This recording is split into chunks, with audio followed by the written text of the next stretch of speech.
This podcast may contain disturbing content for some listeners. It's intended for mature audiences. Listener discretion is advised.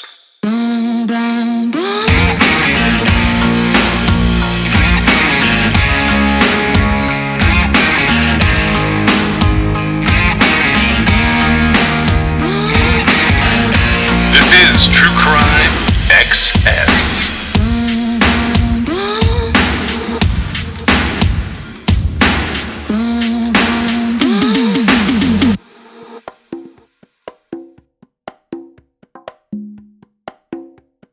For True Crime News today, have you heard about the Rachel Morin case, which is up in Maryland?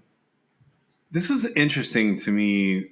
I pulled an odd article because I wanted to talk about her for a second. This case has kind of happened.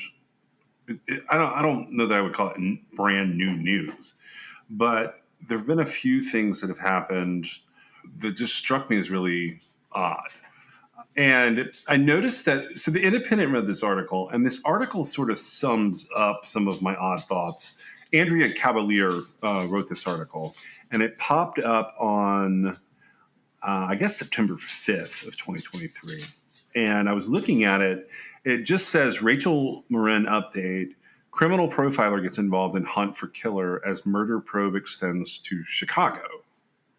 And for those of you who don't know, the Rachel Morin case, she was found dead on a popular Maryland hiking trail. And it's been a minute since that happened. So she's a mother of 5. Her body was found on August the 6th. And I mention all of this because it looked like a case, a lot of times I look at cases like this and I think it's either random or it's someone close to them. But that's not what happened. So I guess if people want to know the basics on the Rachel Morin case, the best summary of that would be she goes missing for, let me just find one that's a little better than what I'm saying. She went missing on August 5th. It was August 5th. Okay. Fox 5 News out of Baltimore, they ran an article on September 4th, and it's got a good summary on this. The gist of it was she, as Meg mentioned, she went missing on August the 5th. And her body was found on August the 6th off a nearby trail. That's really the case at large. But they almost immediately have a suspect. And the suspect is linked to other weird things. What caught my attention was the dog the bounty hunter gets involved. And anytime he's involved, something's going to turn into a spectacle. And News Nation had him on talking about this murder. So the idea here of Dog the Bounty Hunter getting involved, who's known as Dwayne Chapman, he comes on and he says that the Hartford County Sheriff's Office, when they released this video, they had an idea of who this man was. And I was like, okay, it's going to be somebody local. He's done something. But during this interview, and it's not him like bringing the information out. That's just where it happened. Like be listening when it happened. This is from Los Angeles. So they have a suspect who's 5'9", 160 pounds, 20 to 30 years of age, dark hair, muscular build. He's believed to be of Hispanic descent, but they also have him like on video. So they point out in the dog, the bounty hunter thing, and then later with the sheriff's office, they point out that he's shirtless in the video and he's leaving the house under cover of night. But they started saying some stuff about maybe he's a serial killer. They pointed out his haircut and like whether or not it could be military issued. But I can't wrap my head around how do you get from this, but it was a home invasion and assault in Los Angeles. And it's like before, in March. Okay. So if it's in March, then it's before this assault. 6 months later, this guy ends up assaulting a woman and murdering her on a trail. What did you think of this? Oh, and by the way, part of this that we have no information about is that they're questioning a suspect right now in Washington, D.C. related to all of this. Oh, wait, I said suspect, but realistically, they're questioning a person related to this investigation, like now. Well, you're right about it. It's sort of, well, for one thing, it's confusing. For another thing, I don't know that they're being as clear as they possibly could be about this, but essentially what happened was a couple weeks after Rachel Morin was like, she just didn't come back from her hike or whatever she was doing. And so she's reported missing, but it's a very short amount of time that she's missing. And then they find her body. And within a couple of weeks, they had developed a DNA profile that they were confident would, link to whomever did this to her. And then I assume they put it into CODIS, and the CODIS match yielded another crime that had happened all the way across the country in Los Angeles. And they had a video there, right, of the guy leaving the house. Right. And so I feel like that's a little bit confusing. There's been a little bit of sort of back and forth. Like, I know Rachel Morin's sister has appeared alongside of Dog the Bounty Hunter and saying, like, I don't know why somebody hasn't come forward.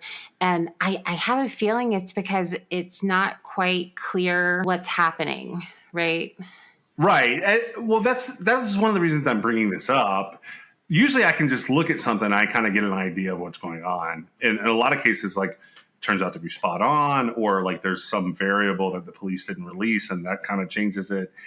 Well, a criminal profiler has created a behavioral outline for the killer of Rachel Morin, who is the mother of 5 in Maryland. Now, the other case is a brutal assault, right? Like, but on a little kid, right?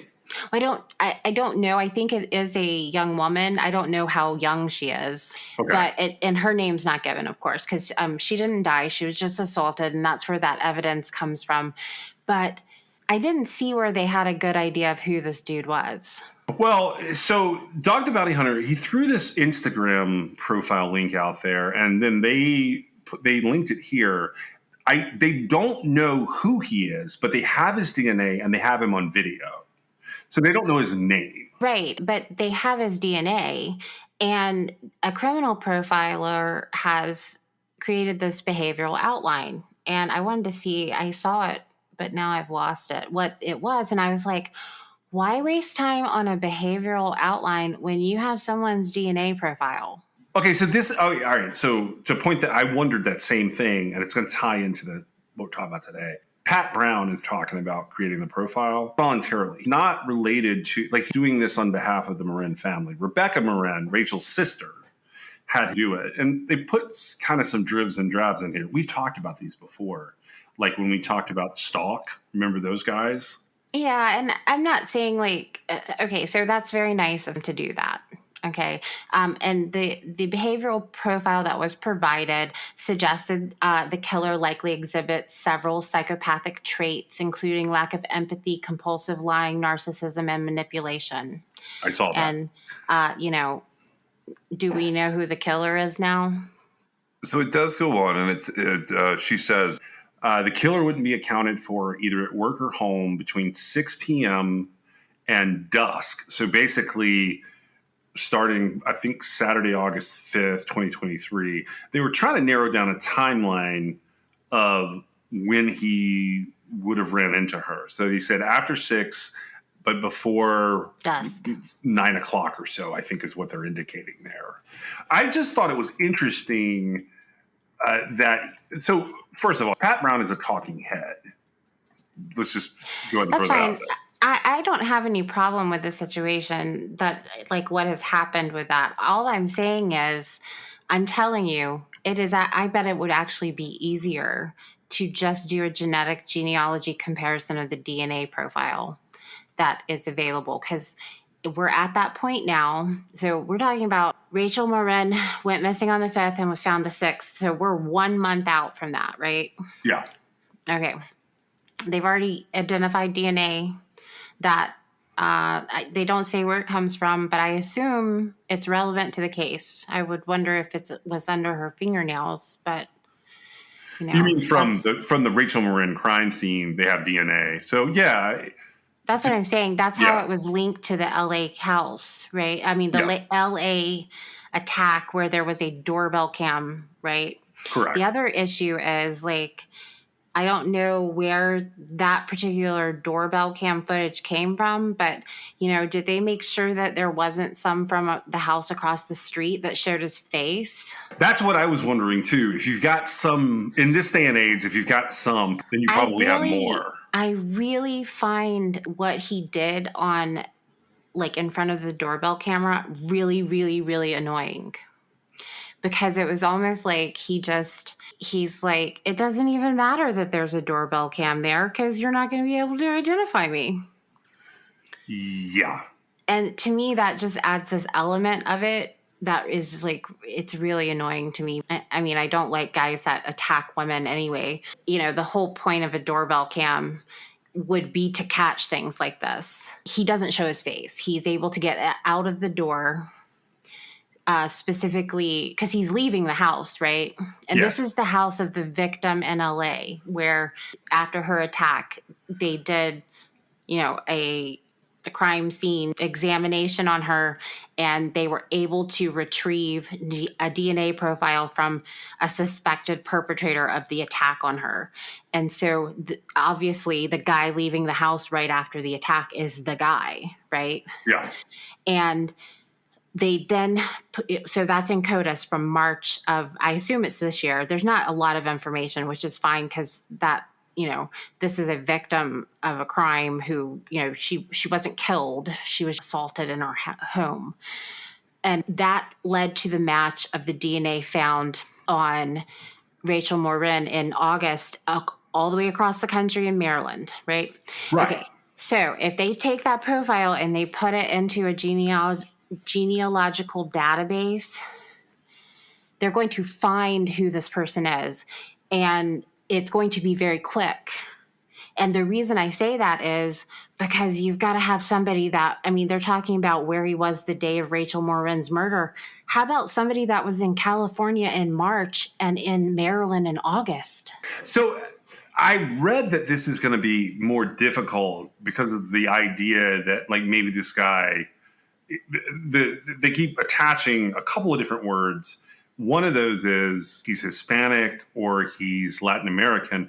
And I brought it up because apparently like Parabon specializes in these type cases, but there are a large section of the population who are Hispanic that go under or unrepresented in the databases, which make it less likely that a DNA profile would match. Is that something you're familiar with? Because it was the first time I had heard it.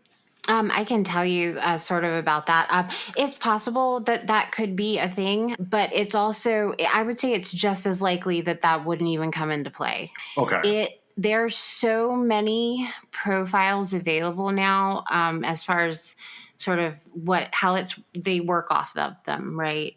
And so that is people who have they voluntarily have put their DNA in the system. Now, okay, so this person is not a convicted person who was required to put their DNA in the CODIS database, right? Because we would know who they were already. Well, the police at least would. It That's would have been yeah. Just like it was a hit with the crime scene in March in Los Angeles, it would have hit a perpetrator, right?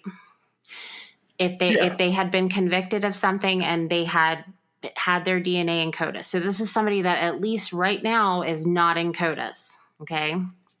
And so it's not somebody that has ever been arrested it depends on what state, and we're hopping across the country here. Some states require it upon arrest, some states require it upon conviction.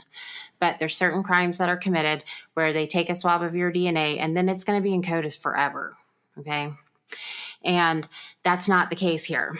I would say, now, I don't know about the numbers, like when you were saying about like an underrepresented or unrepresented population of DNA profiles, I would say that that's probably going to be irrelevant, just based on sort of what I've seen. Okay. And I'm not like an expert at this, but what I am saying is they've got a profile that was good enough to match across crime scenes, right? Right. Once they put that in and they look at it genealogically, they will find who it is. And there will be somebody far enough back or there will be somebody close enough to him that they'll be able to narrow it down. And the span of, it's a short amount of time and it's a long span of distance, right? Yeah. It's like 3,000 miles, right? Or Yes. probably more than that. From, that particular place in California to that particular place in Maryland. And so, that's going to narrow it down real quick. Yeah, it is. And, it's these cases are interesting to me. And you're right. It's about 3,700 miles, depending on door to door. But if you go roughly Bel Air or right outside of it to, say, Baltimore, it's going to be about 3,700 miles. I just thought this was fascinating from the perspective of having video of the guy, having his DNA, 2 separate crime scenes, and nobody knows who he is. Right, especially since like the videos from it's from the California case. Right. And again, of course they had no idea that, this was going to happen, but he like the side of his body comes out the door, can't see his face. Then he walks forward towards wherever he's going without showing his face. But it looks like there could possibly be other houses around there. Yeah, in the video and the stills, it looks to me like it's either a little neighborhood or like a cul-de-sac off a neighborhood where exactly what you're saying should be true.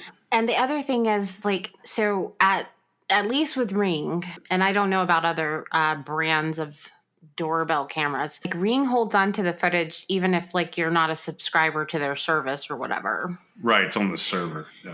And they have it for a certain amount of time. I don't know. March seems like it could be pushing it, but they could go back and just make sure, that they're. I hope they did it at the time. Certainly they did. They gathered this, right? Yeah, it seems like I would go across. Yeah, I would go across and get the information. Now I will tell you, this has been a while, and it wasn't like Ring. But when my neighbors, their house was broken into, like they sort of asked me if I'd seen anything, and I was like, no. And then it like occurred to me, several hours later that, I have cameras, right? And my camera was sort of pointed at my neighbor's house. It wasn't on it, but like it caught enough. The guy was eventually convicted, but I like got the footage and I took it to the police officer that was sitting outside. And so there was no like I don't know how to say that. So I'm saying that they could have gone to the neighbor's house and somebody could have been like, yeah, I don't have any of that footage, right? Right, but there wasn't like a formal process or investigation. You just sort of wandered out and you volunteered it. Correct. And so, obviously it was just a break-in. It was not, nobody was hurt. But like if it hadn't occurred to me that like, oh yeah, I have cameras that like might have caught something, right? They never would have gotten that footage. Right. And so that makes me wonder, like, well, did they go across the street and maybe the person across the street was like, I don't subscribe to Ring, so I don't get the footage. Right. I just have the ability to talk to somebody that's standing outside of my door. And like, I don't know. Hopefully they know that like there's an option to just, send a subpoena to Ring and they will give you the footage if they have it. I don't know. I'm sure they know that by now. This is like a whole thing. And as far as like, jumping the gun on the DNA. I'm sure that like, oh, it's so expensive. I tell you what, I bet it's not more expensive than what's going to happen in the meantime. Pat Brown got involved in this. That was one of the things I was going to point out. Do you know who she is? I don't think so. She's the volunteer profiler talking here. She has a couple of books. One of her books is, I think it's Killing for Sport, The Mind of Serial Killers. And then The Profiler, which was my life hunting serial killers. She's been around for a while. So without being like, all due respect, honestly, I feel like there are some pretty small children in the world that could say that the killer likely exhibited several psychopathic traits, including lack of empathy, compulsive lying, narcissism, and manipulation. I would not disagree with you if you were to say that. Okay. I'm just saying, like, I really feel like that could, like, cover all kinds of crimes. It could. I mean, I was sort of, and you guys can check Pat Brown out. She's a writer, an And author. I don't mean any disrespect to her. She's trying to help this situation. I think that's awesome. And if I didn't know about the DNA, I would be like, oh yeah, everybody needs to put forth their best effort. Except like here, we don't. All they have to do is do the genetic genealogy. That's it. Well, saying this as politely as I can, like people attach themselves to spectacle. Like this is akin to the super cop ideas of old. With Pat Brown, her first book popped out in probably 2000 or 2001. She has, I'll say this, she has lived in New Jersey and Virginia that I know of. And I know that because I actually know Patricia Cornwell. And Patricia Cornwell lives near her. And she follows us on social media. And I've talked to her a couple of times over the years. They have a similar path in some ways, but Patricia Cornwell became like Patricia Cornwell, like postmortem and writing about Scarpetta.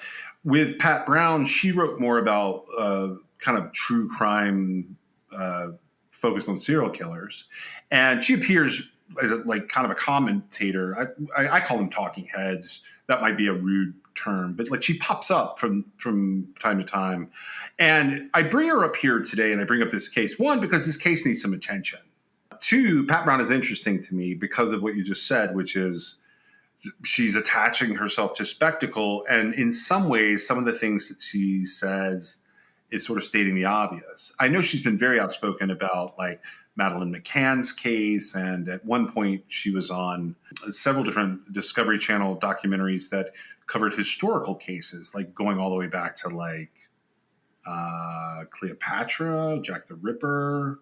And I don't know a ton about her. I just know that like she provides commentary on profiling and criminal analysis, and that like sort of generally speaking, I have respect for her.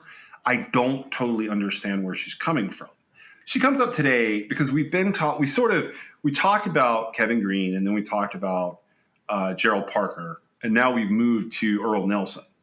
So as we move into the second episode on Earl Nelson, I'm bringing up Pat Brown because one of the sources that I have in here, and take this for what you will, it's a book called The Laughing Gorilla.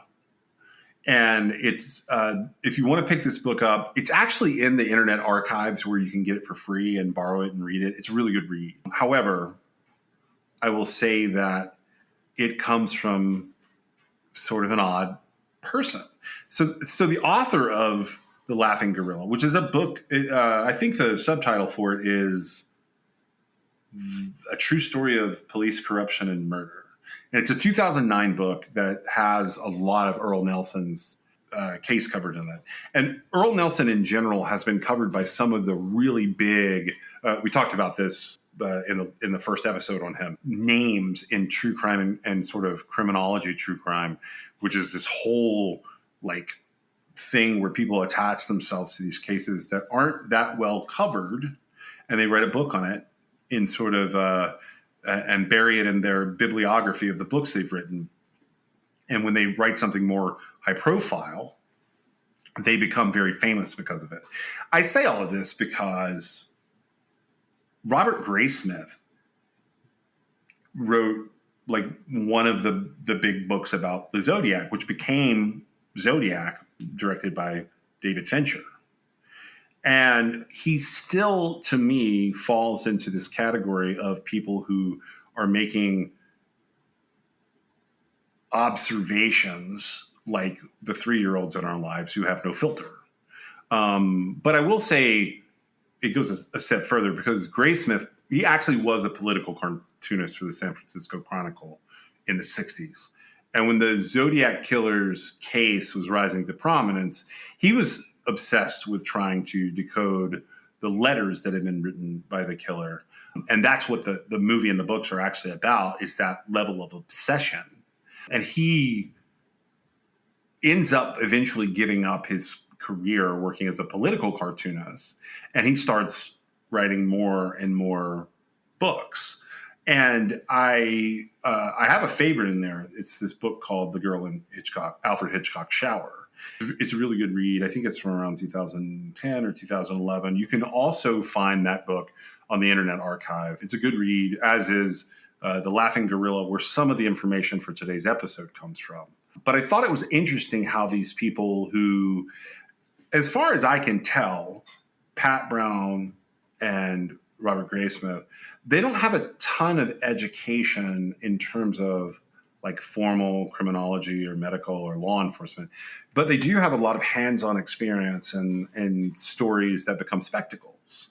I think that Rachel Marin's case is going to be a bit of a spectacle just from the like whatever name they come up with this guy. And I don't think this guy's a serial killer. He seems like an opportunist to me. So when they start laying down these things, it's a little odd. But, you know, Pat Brown is local. She's in Maryland now. She was in Virginia before. But she's local to the Marin family, and she's done this as a volunteer service. And I'm sure some of that is also to get attention for herself and the many things that she does, because you kind of take those chances. We've seen that a lot over the last couple of years, where people will latch on to the Summer Wells case or to Gabby Petito's case, and they sort of write it to their own star, so to speak. But we're coming back around to Earl Nelson. Where we left off with him, Earl Nelson had committed his first big crime. And that was, he had posed as a plumber to enter a residence on May 19th of 1921 at Pacific Avenue in San Francisco, and he attempted to molest a 12-year-old girl there named Mary Summers. She screamed and attracted her 9-year-old brother, and it just became a kerfuffle where Earl Nelson had no choice but to run away.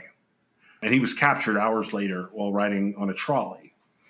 And we had talked a little bit about his first foray into Napa State Mental Hospital. He gets deemed dangerous and he gets recommitted to Napa State Mental Hospital. Now, he escapes again on 2 occasions before finally being discharged in 1925. 1925 and 1926 is when Earl Nelson becomes pretty vicious. I think we had started to mention like some of his aliases and whatnot. From February to November of 1926, after he's gotten out of this institution in 1925, in California, Portland, and Seattle, Earl Nelson goes on a killing spree. He kicks this off, and his first known murder victim is a wealthy 60-year-old San Francisco landlady who has a boarding house on Pierce Street named Clara Newman. And on February 20th, 1926, Earl Nelson appears posing as a potential tenant, and he uses the alias Roger Wilson. He is in Clara Newman's home, pretending like he wants to rent a room from her. And sometime after he starts to do this, he strangles Clara Newman, and then he rapes her dead body. He ends up hiding her corpse in a vacant apartment in the boarding house. Now, he will move on to another location here, which is not that dissimilar from what we were talking about with Rachel Marin, like a cut and run situation. But what he does is he goes from San Francisco to San Jose. Now, that's about 56 miles away door to door. And when he gets to San Jose on March the 2nd, he encounters 63-year-old Laura Beale, Beale, and he strangles her in her home. The silk cord that had been used to strangle Laura had been wound so tightly around her neck that it had embedded in her flesh. And we're adding another talking head for these sources in some of this, and that's Harold Schechter is involved. We talked about him briefly. Right. And so that's like, this is rage, right? That's what, Yeah, I was that's going to how ask you what you thought of it. that's how a silken cord becomes embedded in someone's neck, like nothing but rage. Yeah, so you've got these ligature stranglings going on with a significant amount of strength and rage coming out. And this is Yeah. somebody that he doesn't know. Right. These are essentially recent Boarding acquaintances, housekeepers. yeah, and strangers. Right. And so he's looking for a place to stay. They go to show him the room, and then this is what happens. Right. So his spree continues, and the next known victim is another 63-year-old woman named Lillian St. Mary. Now, this is on June 26 of 1926, and this is back in San Francisco. 2 weeks after that, he goes 325 miles south to Santa Barbara, and another boarding house, a 53-year-old woman is letting out. Her name is Ollie Russell, and he strangles her with a cord there. An autopsy on Ollie Russell, it confirms that after death, she had been sexually assaulted. So the police in San Francisco and San Jose, they're starting to put together this really odd modus operandi where boarding house owners or letters, whatever you want to call them, are being murdered by strangulation and then sexually assaulted. So they start to assume that some of these cases are going to be connected. On August the 16th of 1926, 52-year-old Mary Nisbet, who is running an apartment building in Oakland, is found strangled by her husband. And it's discovered that she had also been sexually assaulted after she was killed. And she's in the bathroom of a vacant apartment in this building. So it seems like what this guy is doing, what Earl is doing here, is he knows there's going to be an empty space with no people in it. He's asking them under different pseudonyms to let him look at the space like he's going to rent it from them. And once he gets them in there and gets the door closed, he's able to do whatever he wants, and he knows that no one is going to be coming in and catching him. Nor will anybody be able to identify him. Correct. And because most of these situations where you're interviewing a prospective renter or tenant, yeah, that's a better word. When you're interviewing these tenants, you have set it up so that they can get a tour and you can size them up. And I mean, in this day and age, they do references, you do an application, but back then it would have been more of a handshake than a lease. Well, right. And there would have been a sign in the window, right? Like room Correct. for rent. And Correct. so now I don't know. It seems awfully convenient that like every single time he was successful at this, the woman was there and none of the other tenants or anybody else that lived in the house was around, right? Right. But I mean, it happened. If you think about that, it's actually a pretty clever MO, right? Yeah. To show up, to give a different name, and to want to see the room. And then at any point in time with the fake name having been given, if something were to come up, he can abort, right? He can abort the situation. But as long as he gets, into the front door, and then if nobody's around, he kills them, and then he leaves. And it's like nobody even knew he was there to begin with. Yeah. It goes a step further with Mary Nisbet. Now, the police at the time, they believed that it was a strong possibility, and this is according to Schechter and Graysmith and Paul Drexler. They believed that he might have been her killer. They end up clearing him pretty quickly. And witnesses told police that when Mary Nisbet was killed in Oakland, there had been a man lurking outside the apartment building doing exactly what you described. He was looking at a sign or an advertisement, and he was a creepy, smiling stranger. Now, when the police found this out and they started going back through looking for other witnesses and commonalities between the cases, multiple people described having seen a man that they described as dark and stocky with long arms and large hands. Because of this, the newspapers at the time began to refer to him as the Dark Strangler, the Gorilla Man, or the Gorilla Killer. Do you think that he became aware of that at some point? Yeah, I think he became aware of it after. So I think after Mary, which is in August, I think he realized like he probably should not keep doing exactly the same thing over and over again in these close proximities. I think he thought that he was moving around enough between San Francisco and Santa Barbara and Oakland that it would be longer before it would start to be connected. But I think that, and if you read the newspapers at the time, you can see some of this. I think that the police had a pretty good idea of what was connected, and that's how they were so quick to rule out some of the other suspects they had. Right. And contrary to popular belief, like this is a really weird crime. Yeah, this is a really weird crime. And you have to remember, this is the 1920s. This is before the Great Depression. So what's happening here is it's pretty unusual. And when I say it's unusual, it's on multiple levels. One, you have no real suspect in this crime, which is a murder of a landlord who was just literally meeting a prospective tenant.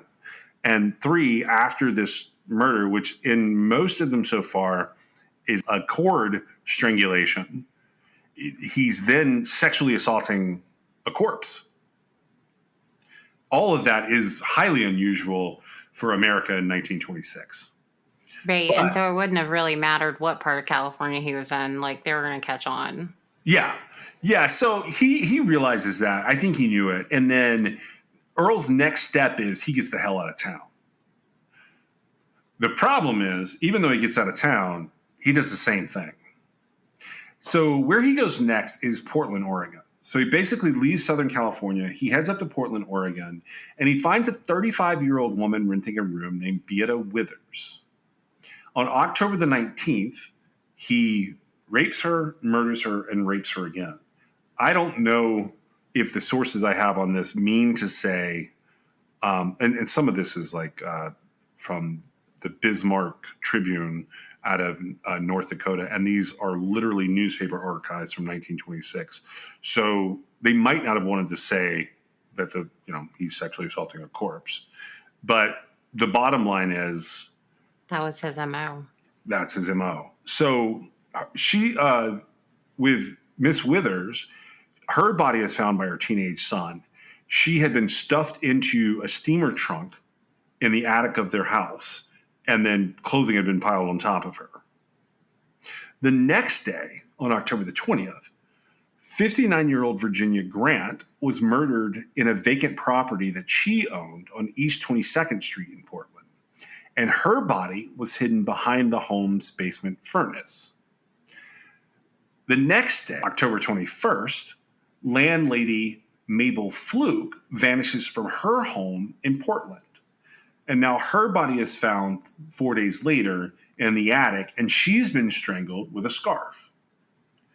So despite these happening in literally a span of 3 days, a jury of 4 men and 3 women doing an inquest for the coroner, they come in on October the 28th to evaluate the first death in Portland, and that's the Withers death. So for some reason, the jury's decision is split right down the middle. 3 people believed that her death was a suicide, and 3 people believed it was a murder, and 1 person said they did not know what to do with it. That's from the Eugene Guard in an article from October 28th, 1926. And to me, that's absolutely ridiculous. If she was assaulted, she didn't kill herself. No, she I'm did just not kill saying. herself. And that was just to kind of refresh there was a lot of murder in those last few sentences. She was found by her teenage son stuffed beneath clothing inside of a steamer trunk in the attic of her home. Correct. That is not a suicide, and I find it odd that there was some controversy there. Yeah, it is odd. And, the coverage on that is weird. And I run into this from time to time with newspaper archives. Depending on newspaperarchives.com and newspapers.com, the jury in some instances is said to be like a forewoman or a prosecutor or a coroner with 3 men and 3 women, 4 men and 3 women. So I don't want anybody to think that I'm just giving a bad fact there. The point is, the jury, half of them said this woman's death was a suicide, and the other half said it was a murder. And Earl believed his luck had run out, so he bailed. That's 3 murders in 3 days. I think I would leave too, wouldn't you? I mean, I don't know. I find that's crazy. That's a lot. That is so much murder so quickly. I honestly think that the coroner's inquest being split like that. I think it was like there was an element of denial to that. Yeah, I mean, so back then forensics would have been different, but they do have a coroner. Now, have you ever dealt with like a coroner's jury before? An inquest? I've seen a lot of stuff on it, yeah. So a lot of times an inquest comes in because the coroner is trying to determine the identity and the cause of death and wants some like an extra opinion. Depending on the jurisdiction, they could do more than that. Cause and manner can come into play. In this instance, I don't know how they get to that with like they think she hung herself under the clothing in a steamer trunk. I don't. Well, but she was also raped. It says she was raped. It does say that. And so the way that this went for me is the Bismarck Tribune article I mentioned. The headline of the article is "Body of Woman Missing Since Tuesday Found." So basically, she is found 3 or 4 days after this has happened to her. So she was actually found after the other women. Correct. Even though she was first. Well, she's first, and then I think Virginia Grant is found first, and then Beta Withers is found second, and then Mabel Fluke is missing, but she's actually not left the premises. And Mabel Fluke gets found on, according to this other source, I'll just call him Newton for the moment. She's found right before the coroner's inquest takes place on the 28th. Well, I feel like those sort of correlation. I don't know if the correlations were made to the jury or not, but I think it's relevant, especially given like the California situation immediately preceding it, right? I would agree with you, yeah. Like I said, Earl left town. After he's committed these murders in Portland, Earl Nelson briefly returns to San Francisco, California. He meets a woman named Anna Edmonds. And Anna is a 56-year-old widow. She is also raped and murdered. Police are hesitant to attribute this crime to the same series of crimes that have gone on. But a friend of Anna Edmonds comes forward, and she says that she stopped by Anna's home on the day that she was murdered. And in the parlor, there was a strange man who was arranging to purchase Anna's house. The woman's description of the strange man, who she did not know, matched those of the gorilla man or the gorilla killer. The next day, in Burlingame, California. And I don't know how much people know about that area of California. Burlingame is on the same peninsula as San Francisco, and it has like coastal property that looks out onto the San Francisco Bay. So it's not that far away that he goes for this one. A 28-year-old pregnant woman is showing her home to a man who has responded to an ad as a potential buyer. She survives this attack, and she describes the man as being around 5 feet 8 inches tall, being very well dressed, and very well spoken. The woman told reporters later on, in the local coverage here comes to us courtesy of Harold Schechter's book. She didn't even feel threatened by the guy, but she realized that some of the things he was saying were peculiar. He was making comments that she felt like were engaging her to look at the ceiling of her house, which is so strange to me. But she was talking to him about the ceilings, and her quote is, "I realized he was trying to get me to look up so that he could get behind me and he could grab my throat." What do you think about that? I don't know. So here's why I ask. How can a guy who is put together enough that people think he is genuinely a potential renter or a person who may purchase their house, but at the same time that he is that put together, he is committing multiple murders in very short periods of time? It's an interesting situation. I think part of the case that addresses that comes up, but essentially so he was in Oregon beginning in October of 26, right? And so now he's back to California, and we're in November of 26. So like it's not a long period of time, right? This is a very not at all. quick turnaround. Okay, but one of the things that comes up later is that part of his deal was he started off each time he had a sort of a spree. He started off with like a shave and a haircut, and like he would steal nice clothes from some of the women because, their late husband's clothes were still in the house or whatever, right? Or he would go to a secondhand store and buy a nice suit. And so it was almost like he had a reset button, right?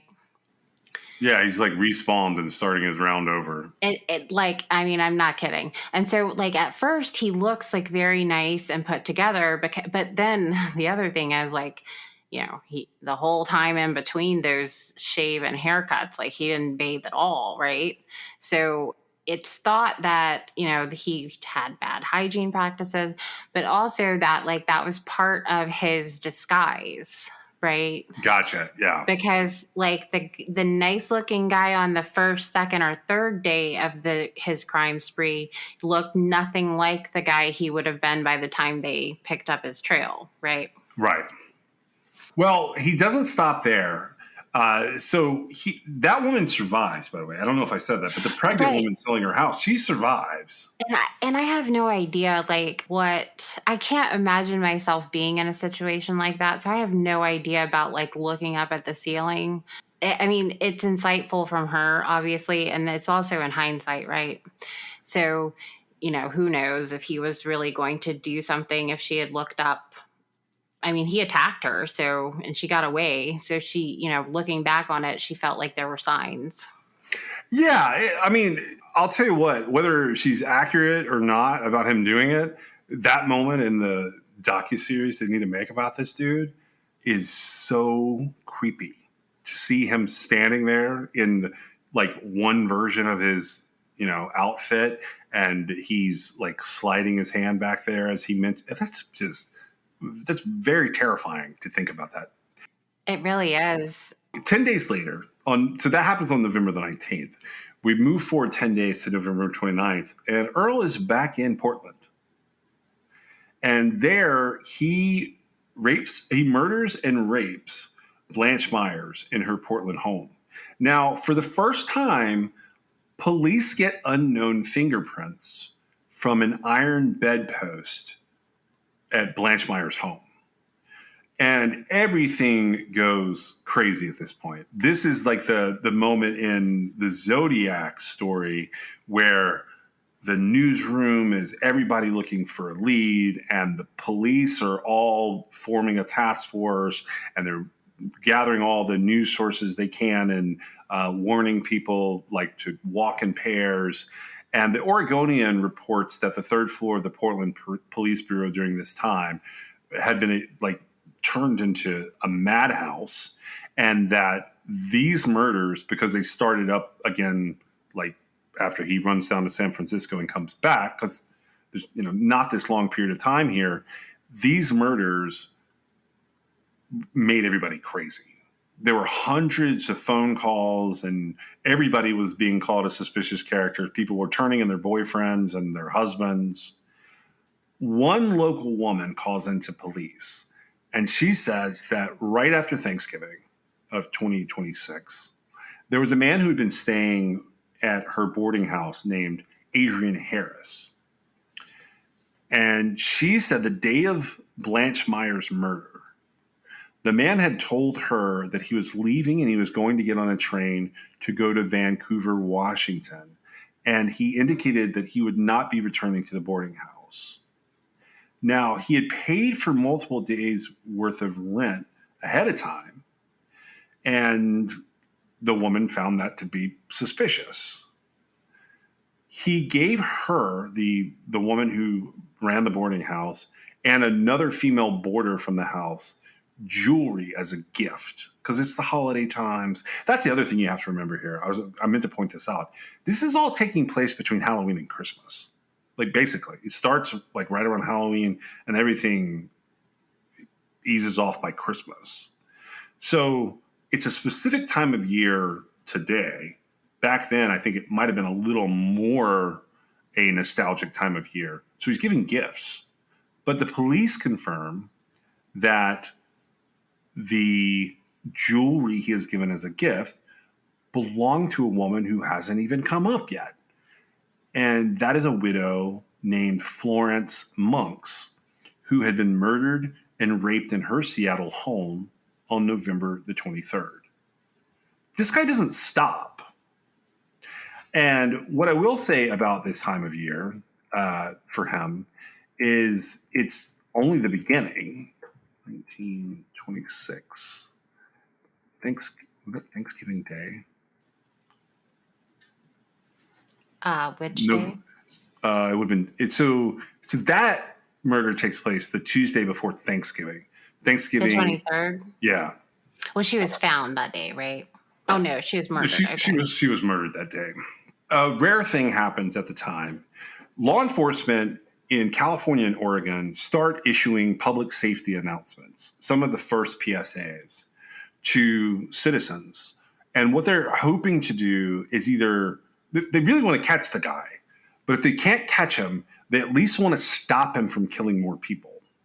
So elderly women are advised, so anybody over, I think it was the age of 45, are advised to take precautions while renting rooms or inviting strangers into their homes. Now, the Portland Police Bureau during this time, they issued the following statement to the public in the press. Do not show your houses or rooms for rent while alone.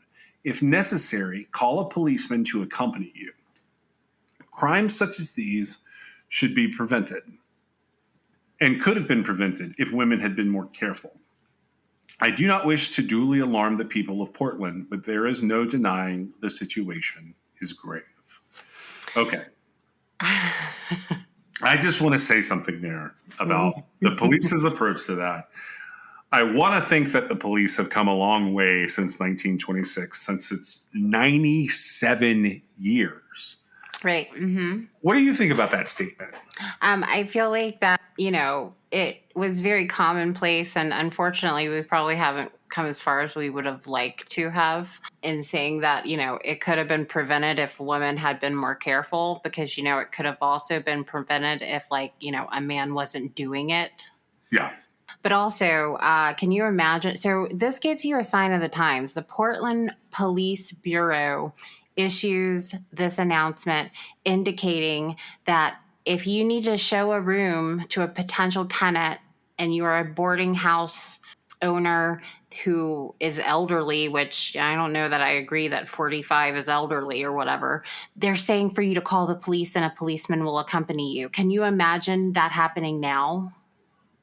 It would be like, Insane. yeah, it would be pandemonium trying But to. it's a good sort of comparison to think. I mean, you can't even get like a police officer to respond to like, a house being broken into now, right? I mean, Yeah, it's it's ridiculous. just a paperwork piece. It's just a piece of paper you file.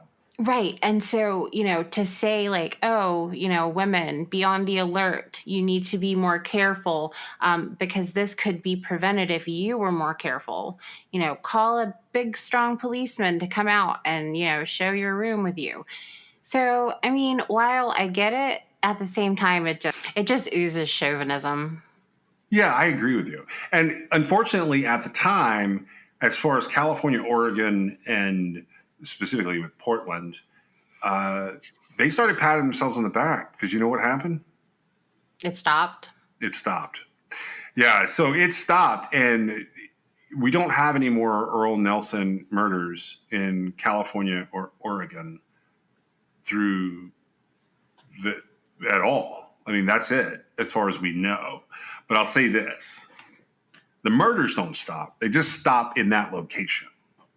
Because on December 23rd, the body of Almira Berard, who is 41 years old, she's found in her Council Bluffs, Iowa home.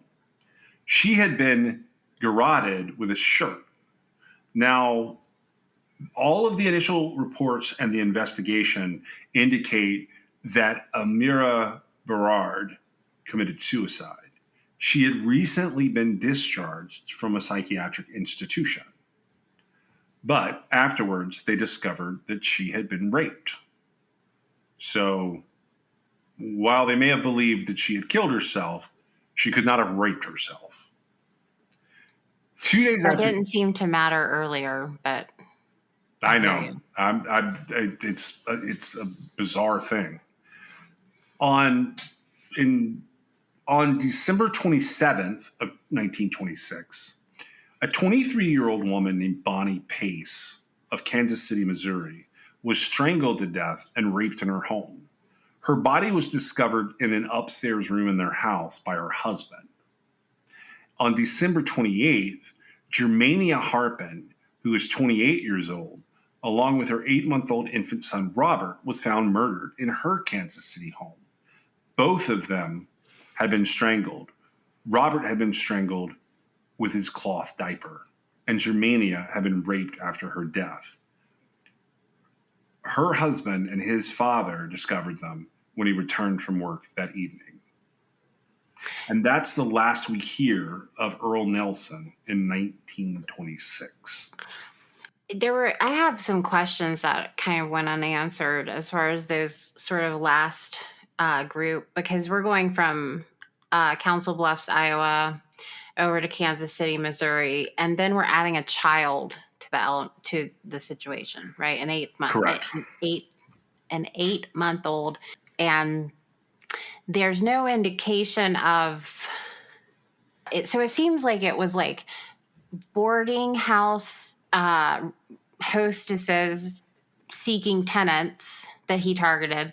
Then it was like women trying to sell their homes, right? Right. And there's no hint given as to why he would have come across Almira Berard or Bonnie Pace or Germania Harpin and her 8-month-old son Robert, right? Like there's no.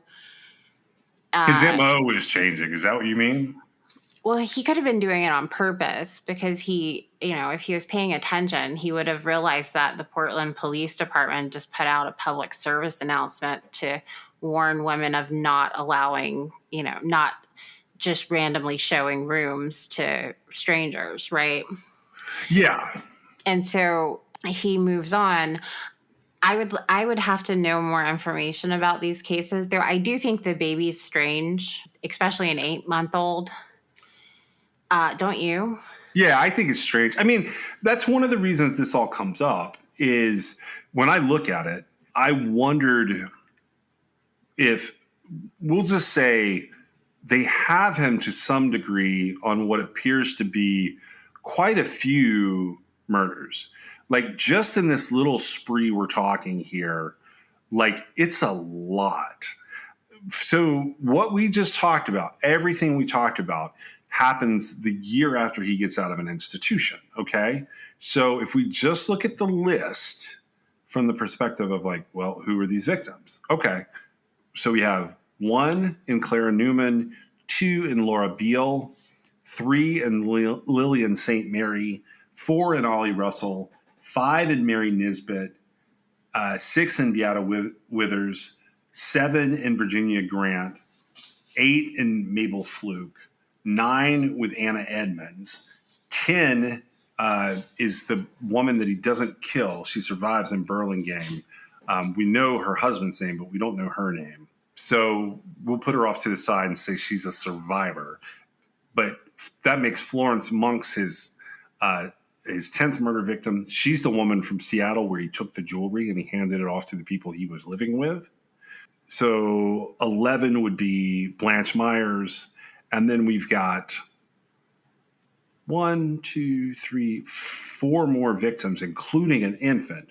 This guy killed 16 people. That is so many murders in less than 9 months, less than 10 months. No, it's February through the end of the. So yeah, That's just since 1926. but it. So yes, it is a span of time, right? Because the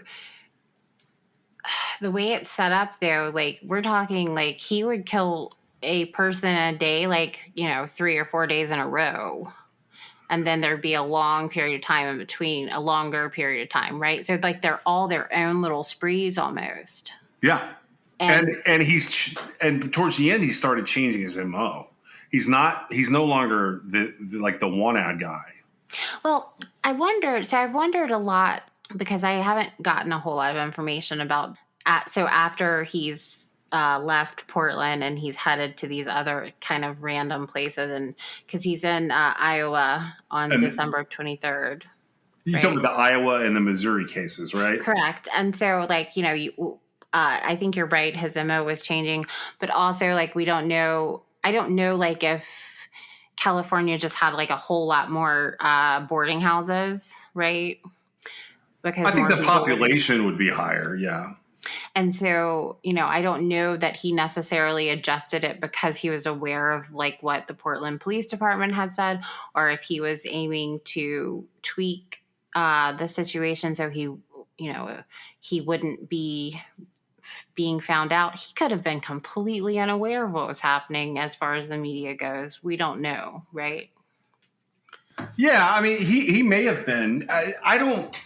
I think that the moving locations is a necessity, so he understands, at least to some degree, that like they're looking for him, and there's a potential he could be identified. Don't you think that? I'm not sure. I feel like people that are concerned that they're being looked for, they stop killing people. Yeah, well, with him, I don't know how, like, he's been institutionalized several times at this point. I don't know if that's like a clear indicator that he's like truly mentally ill, or if it's more that he is just a sort of a deranged criminal. Do you have any like sense of that from what you've read? Because there's so many sources on this, but a lot of them are just repeating the same sets of information because, as I mentioned, this happens 97 years ago. We're largely in the dark. I think that it's pretty safe to say that for the most part, from what is available, he didn't know any of these victims beyond just like a really fast, casual introduction and perhaps acquaintance, right? It was to the extent that like nobody in the victims' lives had any idea who this person was, right? Right. And so this would be the story of the monster, right? I mean, really, because I mean, I think it's pretty safe to say that most people that commit, I would say probably any sort of murder, but especially murders that don't follow the typical paths of, love, money, or revenge motives, like in this case, it's safe to say that all perpetrators of murders, especially the ones that don't follow those motives, they have a mental defect of some sort. Okay. Okay. I feel like that's really safe to say. Now, that doesn't mean that they're all incompetent, right? It doesn't mean that they shouldn't be held accountable for their actions. There are varying levels of that. But to kill people like this, and I would say much less than this, actually, there's no question there's something wrong with this guy, right? He's operating, on a different level, whatever it is, because even the effort that's required for sort of this transient guy, right? Because he has no roots. He's kind of wandering around, and from what I know, he's barely survived. I mean, he doesn't have a job. He's getting from place to place by however he can, right? They talk about him stowing away on a train and I was going to say he rode a bus, but I don't know that that's what, do they have buses back then? I think he was hitchhiking. Hitchhiking, okay, yeah. I think he was hitchhiking. That's the idea. Okay. And so, so my point is he is just a transient guy who, most people in those situations would be focusing on their life, right? And he's focusing on killing women. Yeah.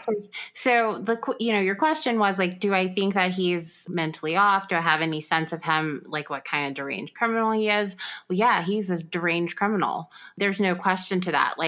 And I've actually, unfortunately, I feel like I'm always going to be just kind of left with my, mouth hanging open as far as this kind of guy. Yeah, I understand what you're saying. They're shocking. Right, because none of these women did anything to him except, all they did was allow him possibly the opportunity to run a room. It doesn't seem like there was any sort of confrontation or any sort of problem leading up to it, right? Right. They were being very hospitable as far as that goes. And, it mentioned one of the women earlier on who called the police and said, Adrian Harris is staying at my boarding house. And, it come to find out she had been given Florence Monk's rings, right? Or jewelry. Right. And so there's a boarding house, a person who runs a boarding house who he rented a room using a false name that he did not kill.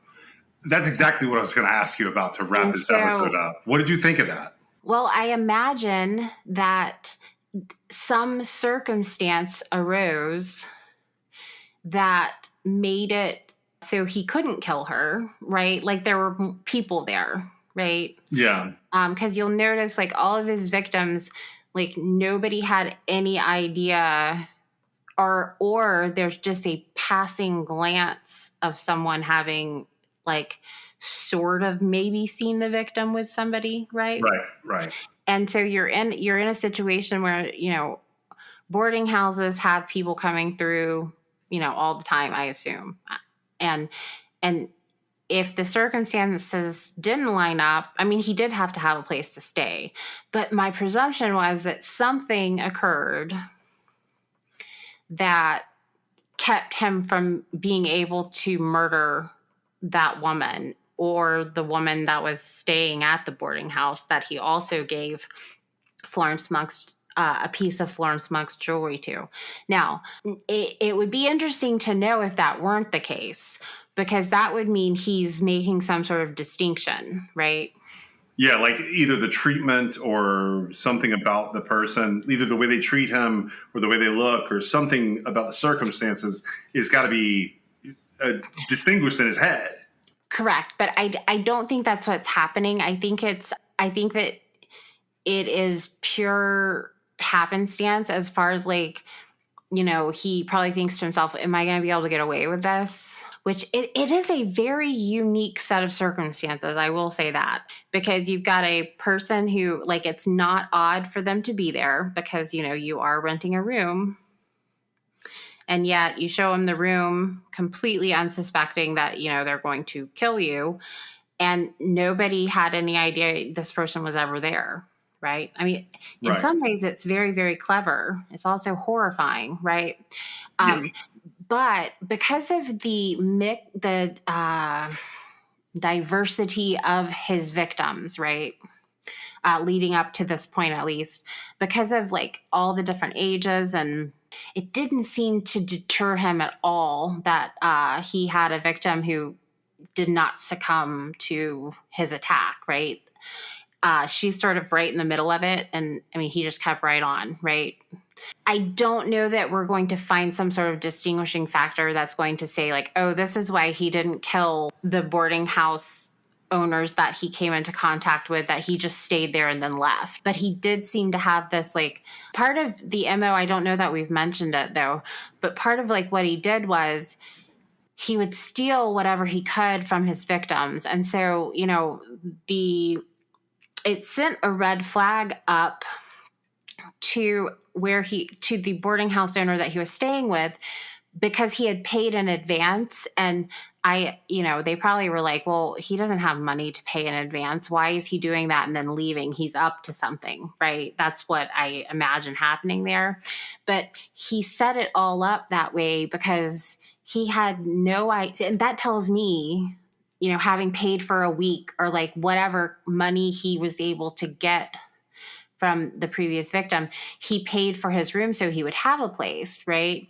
And so leaving like he did was to avoid, being found out or suspected of the murder that was going to be discovered shortly at the other place, right? And to me, that's really telling, because it means that he was up for staying there for that amount of time or whatever. And I also don't know, like, if they required, was it a nightly thing? Did you have to pay by the week? I don't know any of that stuff, but it would vary between the different places. Right. And all that comes into play in my mind when I'm thinking about like what this guy was doing, right? Because why on earth would he pay for extra nights he wasn't going to use? Well, he didn't know for sure if he was going to find somebody else to murder and have to hightail it out of there, right? Right. And it becomes a pretty good alibi to be in that kind of transactional situation where it's not unusual for someone to have paid for 1, 2, 3 nights.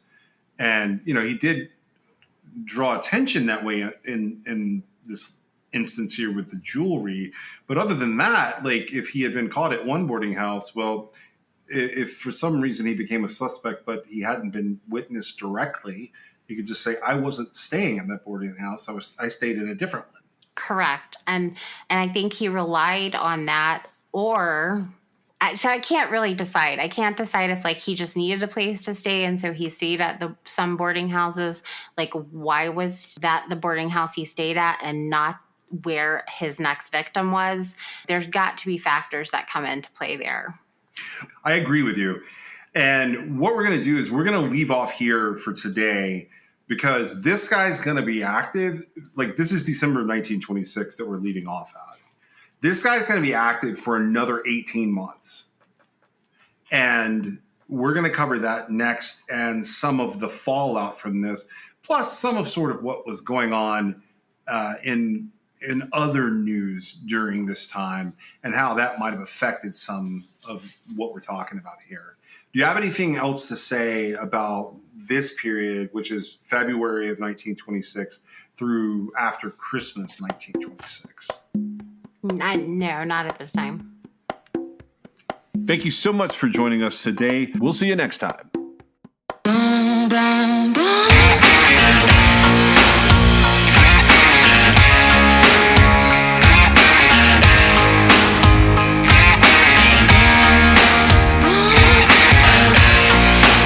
This is True Crime XS.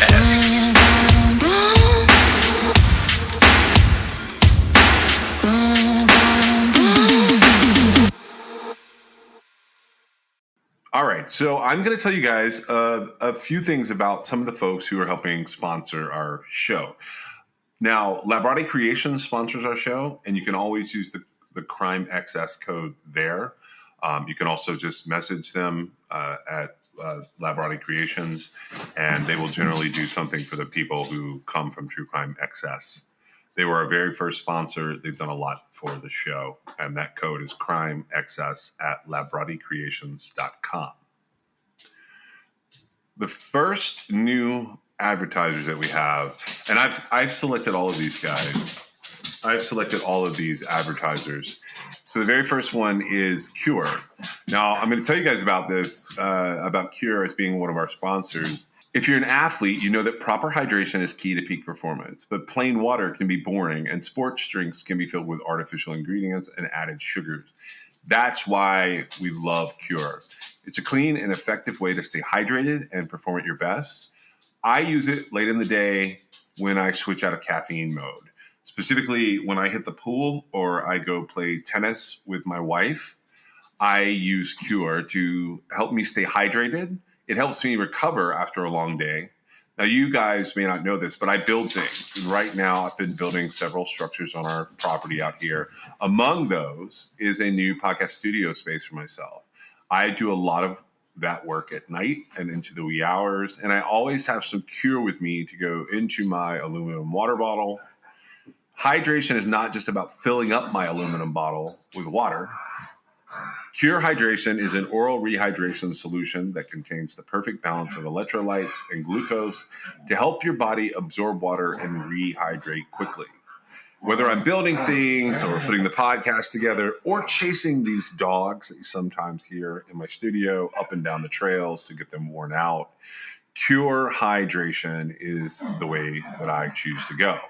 Cure Hydration is an oral rehydration solution, or an ORS, that contains the perfect balance of electrolytes and glucose to help your body absorb water and to rehydrate quickly. The formula is made with all natural ingredients like coconut water powder and pink Himalayan salt. It's free from artificial flavors, from sweeteners, and preservatives. Cure Hydration is vegan, gluten-free, and non-GMO, making it a great option for anyone with dietary restrictions or preferences. The packets are convenient and easy to use. You just mix them with your water and you drink. They're perfect for on the go. They're perfect for travel. And anytime you need a quick and effective hydration boost, ready to combat dehydration, then you try Cure today and feel the difference for yourself. You can use code TrueCrimeXS for 20% off your order. That's TrueCrimeXS. I have a link that I'm putting in the most recent episode show notes, and True Crime Access will get you 20% off. Our second sponsor for the show today is Laird.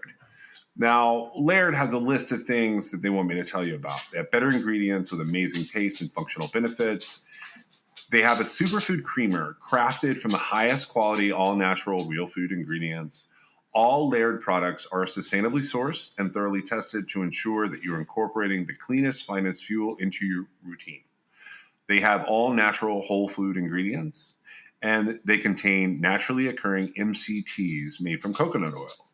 There's no artificial flavors, there's no colors or additives, and there's no sugar from highly refined corn syrup. They want me to talk about my love of coffee, but the truth is, I don't do much with coffee. But let me tell you someone who does. My wife has to have a cup of coffee every day. Now, I've fallen off recently, but one of the big things that I've done since the beginning of our relationship is she used to go and get a Starbucks every morning. I have substituted that out by always trying to make her coffee.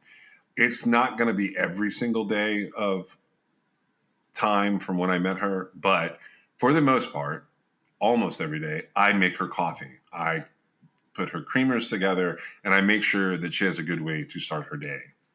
So with Laird, he started experimenting with his morning ritual almost 2 decades ago. He found that when he started adding fats to his morning cup, like coconut oil, he had amazing energy throughout the rest of his day. He gradually perfected this recipe for an epic cup of fuel, and he began sharing it with his friends in the surf community. I'm an ocean guy, so I saw this item and I was like, okay, we're going to try this one out. Are you ready to feel more energized, more focused, and supported?